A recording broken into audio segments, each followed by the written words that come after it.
నేను independent social యాక్టివిటీస్ని ఈ రోజు పిఠాపురం టౌన్ పోలీస్ స్టేషన్కి రావడం జరిగింది. రావణ్ ప్రశ్న ఒక ఇండిపెండెంట్ ఆయన సోషల్ యాక్టివిటీస్ ఎన్నో ఉద్యమాలు చేసిన ఆయన అక్రమంగా హైదరాబాద్ లో నిన్న రాత్రి 11:30కి అరెస్ట్ చేసి పిఠాపురం వితౌట్ నోటీస్ తీసుకురావడం జరిగింది. దాన్ని నేను ఖచ్చితంగా ఖండించి ఇక్కడికి రావడం జరుగుతోంది. శ్రావణ్ కుమార్ గారు కూడా ఒక 10-15 మినిట్స్ లో ఇక్కడ చేరుకుంటున్నారు. కూటమి ప్రభుత్వం వచ్చాక సామాన్య ప్రజల మీద, గొంతున్న వాళ్ళ మీద ఎంత దౌర్జన్యంగా ప్రవర్తిస్తున్నారంటే, ఈ చేతగాని పవన్ కళ్యాణ్ ఒక దద్దమ్మ తన్ని ప్రశ్నిస్తుంటే సమాధానాలు లేక ఇలా సామాన్య ప్రజల మీద, గొంతున్న వాళ్ళ మీద చూపిస్తున్నారు. 2029 ఎలక్షన్ లో కొనిదెల పవన్ కళ్యాణ్ ఖచ్చితంగా నిన్న అహంకారం గద్దె దింపకపోతే నా పేరు బొజ్జ ఐశ్వర్యాయే కాదు. నువ్వు కాకినాడ వస్తే హౌస్ అరెస్టులు చేస్తావు, నన్ను RRR గాడు వస్తే చేస్తావు. ఏం జరుగుతుంది రాష్ట్రంలో? నీ అబ్బసొబ్బేమన్నా అనుకున్నావే ఏంటి? ఇక్కడ ఎక్కడో హైదరాబాద్ లో నుంచి వచ్చినోడు నువ్వే అక్కడ ఉంటే లోకల్ ఇక్కడ మేము. నీకు స్క్రిప్టులు రాయాలేమో, మాకు స్క్రిప్ట్ అక్కర్లా. ఉద్యమాలు చేసి వచ్చిన వాళ్ళం. నేను కడుపులో ఉన్నప్పటి నుంచి మా అమ్మ నాన్న ఉద్యమాలు చేసిన వాళ్ళు. 10 తరాల ముందు నుంచి మేము ఇదే కుటుంబాల్లో ఉన్నాం. నువ్వెంత? ఆఫ్టర్ ఆల్ నువ్వెంత? ఏ సెక్షన్లు పెట్టారని ఇలా 41 నోటీసులు ఇవ్వకుండా తీసుకొచ్చి లోపడేశారు. కనీసం చూడడానికి కూడా సిఐ గారు, ఎస్ఐ గారు ఎవరు కూడా అలౌ చేయట్లేదు. కానిస్టేబుల్ వచ్చారన్న విషయం, అరెస్ట్ చేసిన విషయం కూడా మాకు రాత్రి తెలియనివ్వలేదు. అప్పటి వరకు లైవ్ లో మేము అందరం కలిసే మాట్లాడుకుంటున్నాం. ఏంటి ఇలాగ అయిపోతుంది, సామాన్య ప్రజలకి ఏంటిది అన్నట్టుగానే మేము వ్యవహరిస్తూ ఇలాగా ఏం చేస్తే బాగుంటుంది అని ముందుకు అడుగులేస్తుంటే నీకు అంత కారిపోతుందా? అరెస్టులు చేస్తున్నావు. ఎన్ని నోటీసులు ఇచ్చావు? నాకు 11 కేసులు పెట్టావు. ఏం పీకుతావయ్యా నువ్వు? నాకు అర్థం కాదు. ఏంటి చట్టాలు ఏమన్నా నీ చుట్టమా ఏంటి? ఈ రోజు మొదలుకొని ప్రతి సామాన్యుడికి మేము అండగా ఉంటామని చెప్తున్నాను. నువ్వు ఏం పీక్కున్నా నువ్వు మా ఎంట్రుక కూడా పీకలేవు. నీ దమ్ము ధైర్యం ఏంటో చూపించు. దమ్ము అంటే ఫిజికల్ ఇంటమసీ అనుకుంటారేమో చెత్తన కొడకల్లారా. ఫిజికల్ ఇంటమసీ కాదు, నీ ధైర్యం, నీ దమ్ము చూపించండి. మేము కూడా రెడీగా ఉన్నాం. నీకు అధికారం ఉందని ఇప్పుడు రెచ్చిపోతున్నావేమో. ఎంత ఇంకొక 2 సంవత్సరాలు తిప్పి కొడితే ఈడ్చిదంటే మళ్ళీ హైదరాబాద్ లో పడతావు నువ్వు. నీకు ముందుంది ముసలి పండుగ. జాగ్రత్తగా వాళ్ళు దగ్గర పెట్టుకుని మసలు గురించి అయితే మాట్లాడడం జరిగింది. దాని నిమిత్తం ఇక్కడ ఒక 10 మంది వీర మహిళలు వేసే వాళ్ళ ఇంటికి రావడం జరిగింది. ఈ 10 మంది వీర మహిళల్ని ఆవిడ గేటు ముందు మేము ఉంటే వెనక దొడ్డుదారి నుంచి ఆల్రెడీ రోడ్డు మీదకి వెళ్ళిపోయి 2 టౌన్ పోలీస్ స్టేషన్ దగ్గరికి వెళ్లి 1000 మంది నా ఇంటి మీద ముట్టడించారని చెప్పి ఆవిడ అక్కడికి వెళ్లి పాపం పిల్లిలాగైతే లైవ్ పెట్టడం జరిగింది. నీకు చాలా దమ్ము ఉంది కదమ్మా, ఇక్కడ 10 మందికి నువ్వు ఎందుకు సమాధానం చెప్పలేకపోతున్నావు? నువ్వు ఎక్కడ దాక్కున్నా ప్రతి ఊర్లోని వీర మహిళలందరూ కూడా నిన్ను తరిమి నిన్ను పట్టుకుని నిన్ను స్టేషన్ లో కూర్చోబెట్టే వరకు మాత్రం ఎవరైతే విశ్రమించేది లేదు.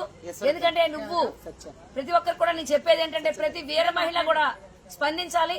ప్రతి పోలీస్ స్టేషన్ లో కూడా మన వీర మహిళలందరూ కూడా ఆవిడ మీద కంప్లైంట్ చేయాలి. ఎందుకంటే మన అధినాయకుడి మీద ఆవిడ ఇష్టం వచ్చినట్టు అవాకులు చవాకులు అయితే మాట్లాడడం జరిగింది. పీకడాలో కాలు పెడితే హైదరాబాద్ లో పడ్డాలో చాలా చాలా మాట్లాడింది. ప్రతిసారి ఊరుకుంటా ఉంటే ఇవిడ చాలా రెచ్చిపోతా ఉంది. ఆవిడకి పీకడం అంటే ఏంటో కాలుతో తన్నితే ఎక్కడ పడతారు. ఇప్పుడు ఏం తనలేదు, ఏం చేయలేదు. గుమ్మ ముందుకు వచ్చాం, వాళ్ళ ఇంటి ముందే ఉన్నాం. మరి ఎక్కడ దాక్కున్నావని నేను అడుగుతున్నాను. నువ్వు ఎక్కడ దాక్కున్నా ప్రతి నియోజకవర్గంలో కూడా వీర మహిళలు అలాగే మా జన సైనికులు నిన్ను పట్టుకుంటారు. నువ్వు ఉదయం లోపు మా కళ్యాణ్ గారికి క్షమాపణ చెప్పి, ఏదైతే సోషల్ మీడియా వేదికగా నువ్వు క్షమాపణ చెప్పి ఇకపై నా నోరు ఇలా అదుపులో పెట్టుకుంటానని నువ్వు మాట్లాడాలి. అదే విధంగా ప్రతి వీర మహిళ కూడా దీనిపై స్పందించి ఇలాంటి పిచ్చి కుక్కల్ని తరిమి కొట్టాలని నేను మీ అందరికి కూడా సోషల్ మీడియా ముఖంగా నేను విన్నవించుకుంటున్నాను. ఎందుకంటే వీళ్ళ ఇష్టం వచ్చినట్టు మన అధికార పార్టీలో ఉన్నా సరే ఇష్టం వచ్చినట్టు జగన్మోహన్ రెడ్డి పేటీఎం బ్యాచ్ లో తయారై జగన్మోహన్ రెడ్డి కులాల మీద పెడతా ఉంటాడు. రోజుకొక టాపిక్ తీసుకొచ్చి ప్రతి ఒక్కరిని కూడా కళ్యాణ్ గారు చేసే అభివృద్ధిని చూడలేక ఇష్టం వచ్చినట్టు మాట్లాడుతూ అరే గిరే అని నోటికి వచ్చినట్టు కళ్యాణ్ గారిని అయితే ఈ రోజు చాలా చాలా చాలా హీనంగా మాట్లాడింది.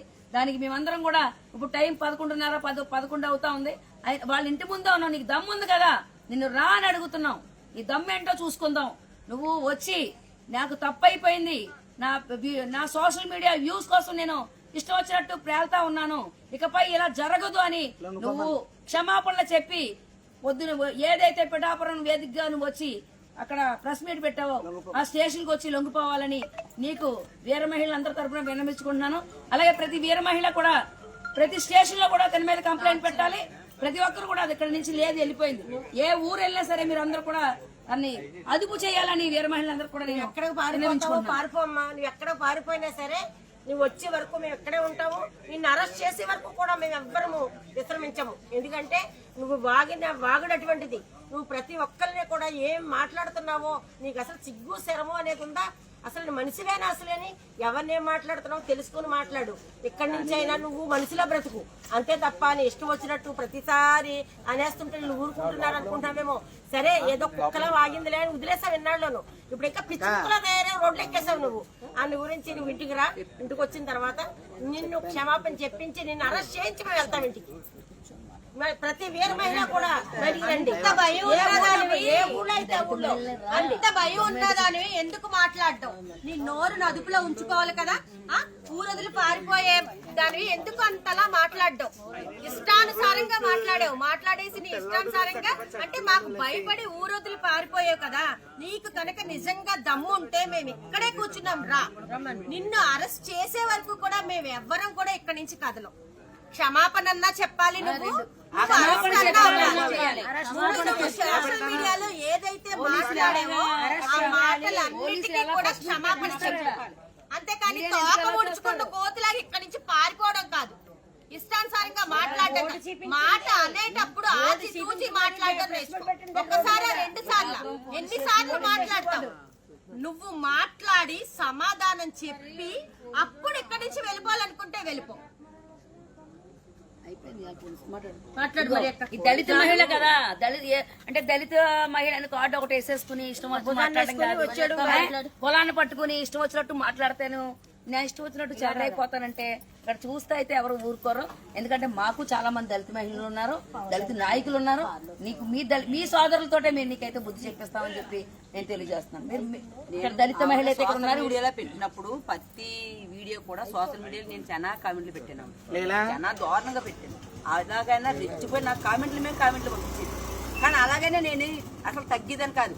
నువ్వు దళిత మహిళ కాబట్టి నేను దళిత మహిళ అంటే ఇక్కడ కులభేదం లేదు. ఈ పార్టీలో, ఈ కూటమి పార్టీలో ఏది కూడా కులభేదం లేకుండా బతుకుతున్నావు. నువ్వు అలాంటప్పుడు నువ్వేం చేస్తున్నావు? నేను దళితుని, నన్ను ఏమైనా చేస్తారా, నన్ను పీకుతారా అని కాళ్ళు ఎగరేసుకొని సోషల్ మీడియా అంతా నీ కామెంట్లు పెంచేసుకోవడానికి నువ్వు సోషల్ మీడియాలో మాట్లాడేస్తున్నావు. అవన్నీ జరగలేని పనులు. ఐశ్వర్య ఏంటి, నువ్వు క్షమాపణ చెప్పాలా, పోలీసు వాళ్ళు అమ్మాయిని అరెస్ట్ చేయాలి. దమ్మున్న ఆడదైతే నిజంగా నువ్వు క్షమాపణ చెప్పాలా, పోలీసు వాళ్ళు అమ్మాయిని అరెస్ట్ చేయాలి. దమ్మున్న ఆడదైతే నిజంగా